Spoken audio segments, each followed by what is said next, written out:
A Secretaria Municipal de Cultura e Economia Criativa da cidade de São Paulo e a Núclea apresentam Letras Pretas. Sejam todas, todos e todes muito bem-vindos ao Letras Pretas, o programa que mergulha na literatura produzida por autores da comunidade negra, através do olhar, da escuta e da escrita de quem a constrói. Eu sou Paloma Santos e aqui comigo o meu parceiro, ele que é meu brother, ele que é meu parceiro de microfone. Salve, salve, simpatia, salve, salve, Max, apresentador! Olá, Paloma, muito obrigado, sempre um privilégio estar nessa roda, dividindo histórias e ideias contigo. E hoje você já sabe, né? Você está conectado, você está sabendo. Nosso episódio é sobre o livro Graduado em Marginalidade.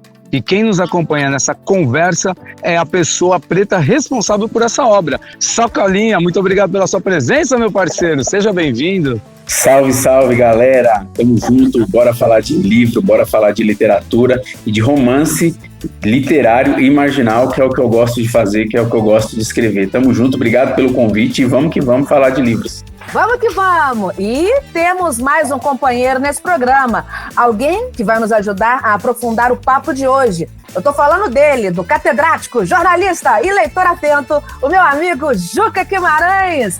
Salve, salve, Juca! Seja bem-vindo!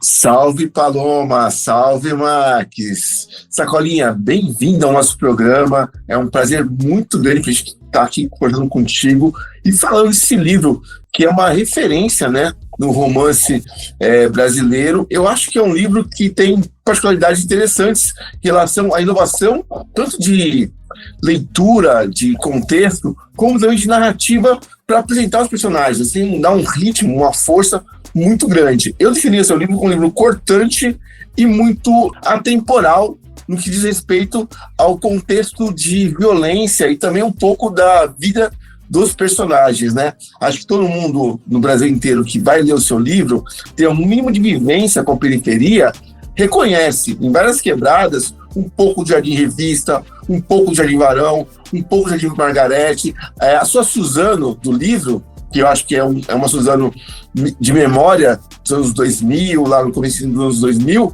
ainda hoje é muito presente e é muito natural no Brasil, né? Como que foi para você contextualizar esse livro na periferia que você conhecia tão bem, que você conhece tão bem? O livro Graduado em Marginalidade, ele foi o meu primeiro livro, né? Vale dizer que, além de primeiro livro, foi o meu primeiro romance também. Então, eu estreiei na literatura já escrevendo um romance. Muitos dos meus amigos autores falam que eu fui ousado, mas, na verdade, eu nem sabia o que eu estava fazendo, eu só estava escrevendo. Eu tinha uma história para contar, tinha uma história engasgada e eu queria colocar aí para fora. Então foi meu primeiro livro, escrito em 2004, publicado em 2005 de forma independente.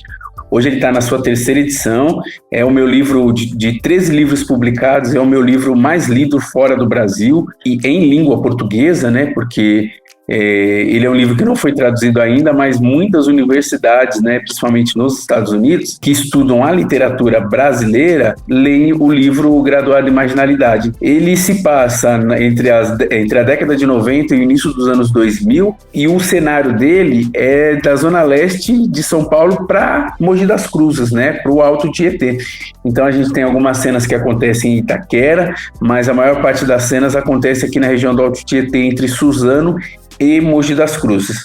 A gente que mora aqui desse lado, a gente ouve muito falar que aqui não é São Paulo e também não é Zona Leste, né? O pessoal costuma dizer que é zona rural e tudo mais, mas oficialmente falando é Grande São Paulo. Mas, como já disse o Racionais MCs, o próprio GOG já chancelou também, né? Periferia é periferia em qualquer lugar. Então, quem lê e mora na periferia se identifica, porque os cenários são os mesmos, né? As ruas de terra, os esgotos a céu aberto, as igrejinhas de garagem, os botecos, né?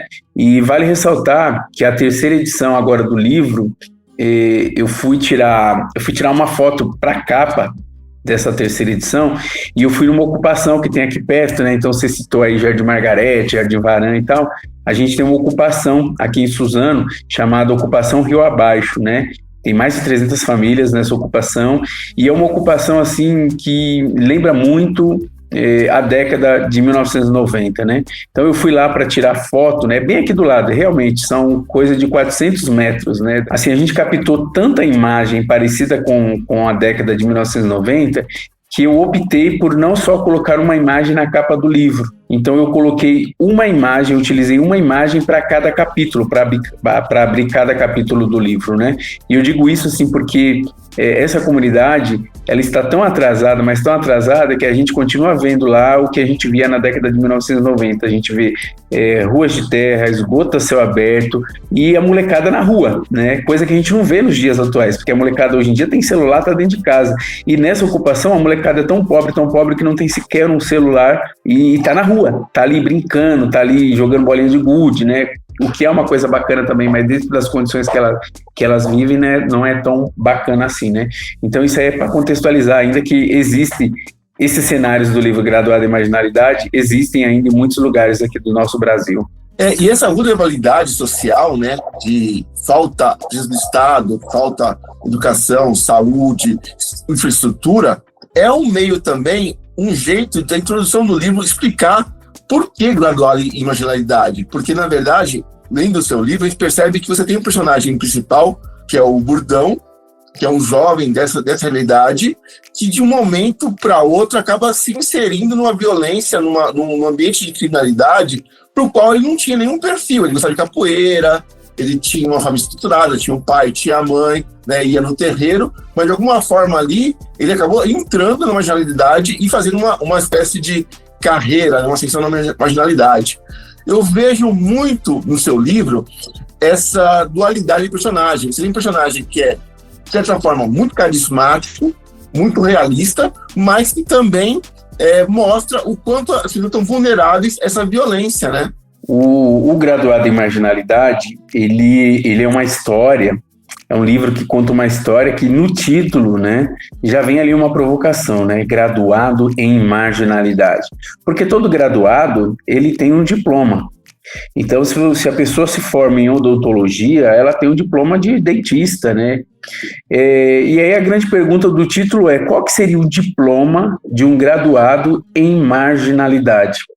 Então, realmente, ele faz carreira, né, no crime, né? Algo que antes ele repugnava, ele começa a praticar.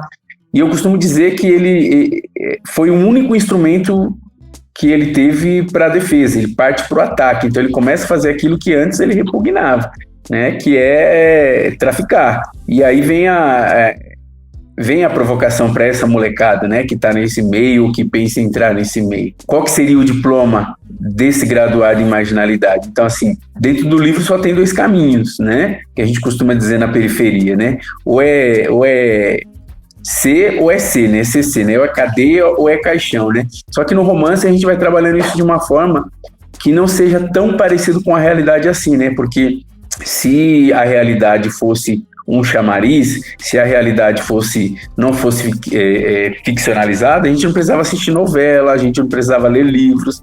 Então, o Graduado em Marginalidade, apesar do nosso personagem fazer jus a um graduado em marginalidade, tem toda uma poética ali, tem toda uma poesia, né? É um personagem que tem a sua vida, que tem a sua mãe, que tem o seu pai, né? Apesar dele perder depois, mas ele tem também a leitura, ele tem os livros para si, né? Ele tem a amizade, ele tem o amor, ele tem o carinho, tudo isso em que a ficção nos permite ir além, que a ficção nos permite transformar uma realidade de forma diferente, mesmo sabendo que pode ter um final trágico, né? E o que eu acho mais legal, Sacolinha, que lendo o seu livro, em momentos cruciais da história, a literatura parece como uma espécie de espaço de conforto, de apoio para ele, né? Ele lê livros durante todo o começo da primeira parte do livro, no momento mais crucial, ele ficava preso, a namorada dava para ele livros da cadeia também para ele ler. Então, assim, o livro está presente na vida dele como um objeto de apoio, de sustentação, né, na história dele. Sim. A gente costuma dizer que empresta, né, um pouco da nossa cultura, um pouco da nossa intelectualidade para os nossos personagens, né? Tem muita gente que chega na gente e fala assim, leio, sei lá, um conto erótico que a gente escreve e as pessoas perguntam, nossa, era você no conto, né? Ou então você faz alguma coisa ruim ali no personagem, ele fala, nossa, eu vi muito de você nesse personagem, né? Você fez isso e tal. E aí, quando a gente empresta um pouco da nossa inteligência, um pouco da nossa intelectualidade, as pessoas não perguntam, né? Então, o Burdão, né? O Vander, nome Vander, vulgo Burdão, ele tem um pouco do escritor Sacolinha, né?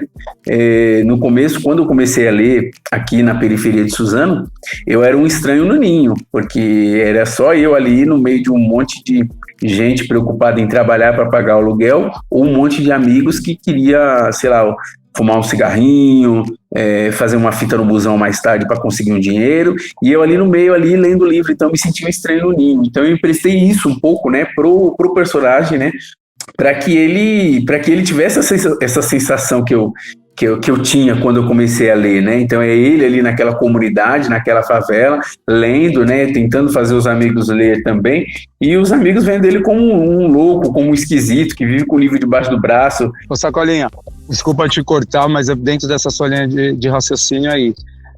Quando você empresta um pouco de você para o personagem, você também se sente bloqueado ou não? Eu te pergunto isso porque geralmente o cara que é o inteligente da quebrada, que tá ali na margem da sociedade, mas é o inteligente da quebrada, ele é um cara bloqueado, né? Ele é um cara que às vezes a galera não aceita muito ele. Mano, trocar ideia com ele é bom, mas ele é inteligente demais, não dá pra falar muito, então fica de canto, não chama pra jogar uma bola, não chama pra dar um rolê. Isso já foi muito ruim, né? Há algum tempo atrás, né? A gente é exatamente isso. A gente não era convidado para jogar uma bola, para dar um rolê no shopping e tal. Mas hoje parece que mudou essa situação na periferia, né? Hoje é até legal, é bonito você estar com o livro debaixo do braço, participar de um sarau, recitar poesia no slam, né? O meu personagem, ele já era... Teoricamente, ele já era bloqueado pela sociedade, né? Estava jogado ali no fundão de Brás Cubas, que é o distrito de Mogi das Cruzes. Então, ali, teoricamente, ele já estava bloqueado. Eu não queria jogar mais esse peso em cima das costas dele, dos amigos dele bloquear. Então, ele é que escolhia quem ele bloqueava, né? Então, assim, teoricamente, ele não se envolvia com os caras que faziam os rolês, faziam umas fitas e tal, então ele colava com poucos amigos também.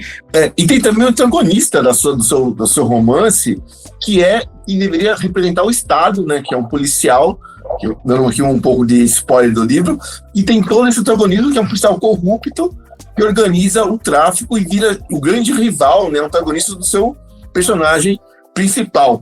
Quando você coloca um representante da lei ali fazendo toda essa situação da violência e praticando crimes também, é uma denúncia, não é? Porque das periferias e como o Estado se materializa nas quebradas, né? Sim, é uma denúncia que inclusive me custou um pouco caro. 2 momentos eu tive alguns retornos muito ruins, né, por conta disso daí. Uma delas foi que no ano seguinte, né, da publicação de Graduado em Marginalidade, eu comecei a receber algumas ameaças de morte por telefone, né. Alguns anos mais tarde, um professor adotou esse livro, né, colocou na sala de aula, e por conta dessa cena aí do policial, eu acabei sofrendo algumas represálias, assim, de pais que proibiram seus filhos de ler, foram na escola, fizeram um escarcéu, né?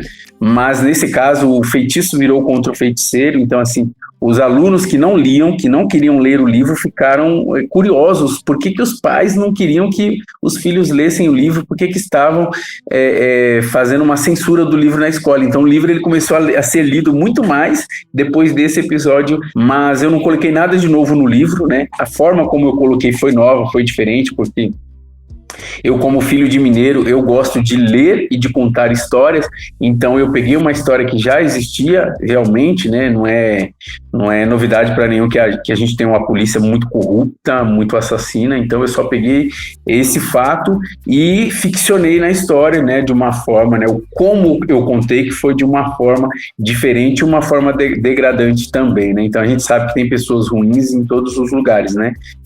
Não é por ele ser corrupto ou traficante que ele é uma pessoa ruim, né? Mas é a forma degradante em que ele vive no romance, né? É um policial que precisa de uma terapia, né? É um policial que precisa se cuidar, um policial que precisa se tratar também, né? Então, eu me senti vingado das várias abordagens policiais que eu já sofri na periferia também, e que todas elas, sem nenhuma exceção, foram de forma preconceituosa.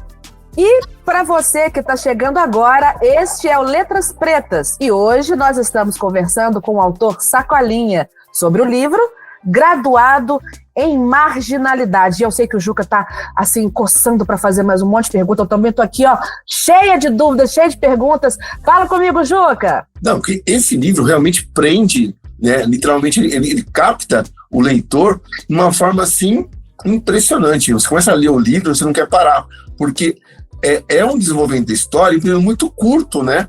O Bordão, ele tem uma vida curta e muito cheia de aventuras, muito de reviravoltas, né? E tem ali uma questão quase que constante da luta dele com a própria consciência, assim, porque ele tenta fazer algumas coisas na comunidade dele para melhorar. Porque no começo do livro, né, para contextualizar um pouco mais, existia uma situação de violência na favela que era de um outro traficante, né? Eu acho que é o Escobar, que na verdade ainda trazia uma harmonia para o lugar. Era uma paz sem voz, era uma paz ainda mais ou menos com uma espécie de sociabilidade maior. Porém, quando a favela vira no romance, você vê o quanto que a violência, ela oprime as pessoas, né? E aí a falta de hospital, problema na escola. Acho que o seu romance, ele traz pra gente um encadeamento muito claro do que é o Brasil, do que ele era naquela época, e como esses problemas juntos travam toda uma sociedade, né?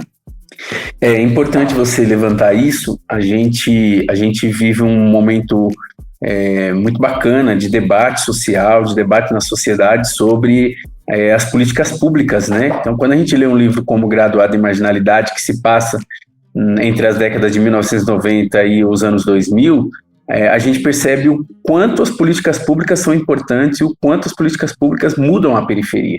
Então, no começo da década de 1990, a gente ainda estava implantando o Sistema Único de Saúde. A gente nem sonhava em ter um Bolsa Família, Minha Casa Minha Vida, né? E aí, isso assim, é o mínimo que as pessoas precisam ter, é o mínimo de dignidade para que consiga mandar seu filho para a escola, e seu filho indo para a escola e tendo contato social com outras crianças, possa entender que aceitar utilizar droga é errado, vender droga é errado, ir para a criminalidade é errado também. Agora, o contrário disso também é verdade. Uma criança que vive, por exemplo, nessa comunidade que eu falei para vocês aqui no início do programa, né, com esgoto a céu aberto, ruas de terra, um monte de boteco, um monte de igrejinha de garagem, assim, essa criança ela tem muito mais chance de dizer sim para as vulnerabilidades, né? De dizer sim para o crime, de dizer sim para as drogas. Na cabeça dela não está sendo ocupada. Então, quando a barriga dela está vazia, ela consegue dizer sim para essas outras coisas. Então, quando você faz esse levantamento, só me vem à cabeça a importância das políticas públicas. Falando em política pública, eu estava tentando ver um dado aqui. Como que a gente consegue fazer com que as pessoas que estão cumprindo pena, os presos, se reconectem com a sociedade pela leitura? Tem muitos programas de leitura nas unidades prisionais no Brasil inteiro, mas é muito recente, de 2020 para cá que foi unificado esses programas. Eu peguei um dado aqui, que é de 2019, antes dessa unificação, em que dos 700 mil presos no Brasil inteiro, só 52 mil e poucos estavam lendo durante o cumprimento da pena. Isso está dando 7% da população carcerária, né? E isso é muito preocupante, né? Eu posso emendar uma pergunta? Porque você estava falando das políticas públicas e depois de tudo que você contou, da reviravolta, das ameaças, o poder que o seu livro trouxe de chegar até na polícia, a polícia querer fazer algum tipo de cerceamento, você está participando, inclusive, de uma política que eu vou entender como pública, o seu livro está participando desse processo. Legal, faz sentido sim. E eu vou dar uma resposta ampla para as duas perguntas. Esses projetos de incentivo à leitura, eles já existem há muitos anos, mas a gente sempre esbarra na questão da falta de oportunidades, né? Eu já fiz muitos projetos nas penitenciárias, nas fundações CAS, desde quando era FEBEM também já fiz, mas o mais significativo para mim foi quando eu fui nas penitenciárias de segurança máxima do Brasil, que são as penitenciárias federais, né? Então, junto com a escritora Maria Valéria Rezende, lá da Paraíba, eu fiz um projeto chamado leitura nas prisões, Uma Janela para o Mundo, leitura nas prisões. Era um projeto bancado pelo Ministério do Desenvolvimento Agrário, Ministério da Educação, Ministério da Cultura e Unesco.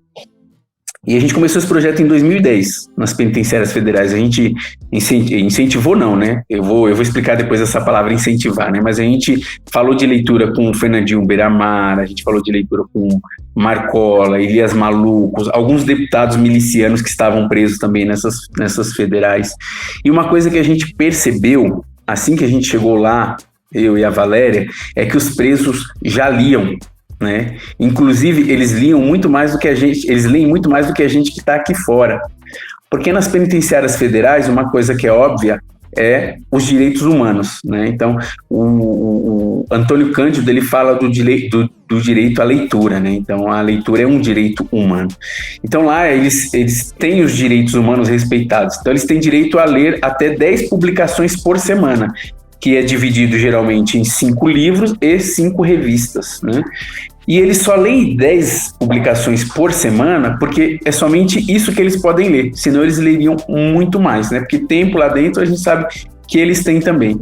E um dado curioso, os que chegam lá sem saber ler, os que são analfabetos, a primeira coisa que eles fazem é se matricular na escola da penitenciária para aprender a ler, para passar o tempo lendo, né? Porque eles querem ler, eles gostam de ler, né? Então, assim, esse número, ô Juca, essa porcentagem, ela só não é maior porque a maior parte, né, principalmente nas penitenciárias estaduais, né, a maior parte das penitenciárias não é dada essa oportunidade aos internos, e é uma pena, né? Porque toda pessoa que lê, dificilmente ela vai tornar a cometer o seu crime. E aí, voltando ao que eu disse antes, pessoas ruins tem em todos os lugares, né? Então, a gente sabe que na política tem pessoas boas também, né? Mas a gente não vê, por exemplo, o traficante, dono de avião, dono de aeroporto, né? Na periferia, a gente não vê. Então, por exemplo, o dono mesmo, o traficante de fato, que é dono de aeroporto, dono de helicóptero, dono de avião, não tá na periferia, né? Então,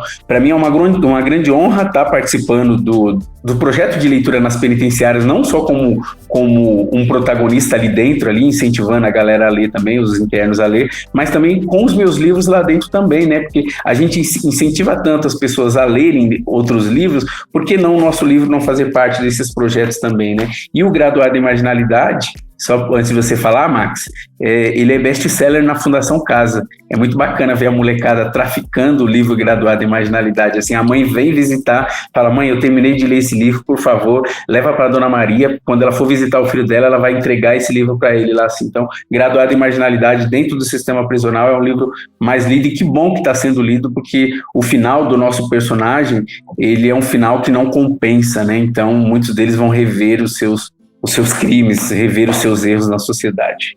Quando você vai até as penitenciárias e conversa com eles, você sente a necessidade de ajudar na interpretação dos livros? Não estou menosprezando os caras, mas é porque muitos acabam vindo de uma falta de ensino muito grande por conta do governo, por isso ele acaba entrando até na marginalidade, etc, etc.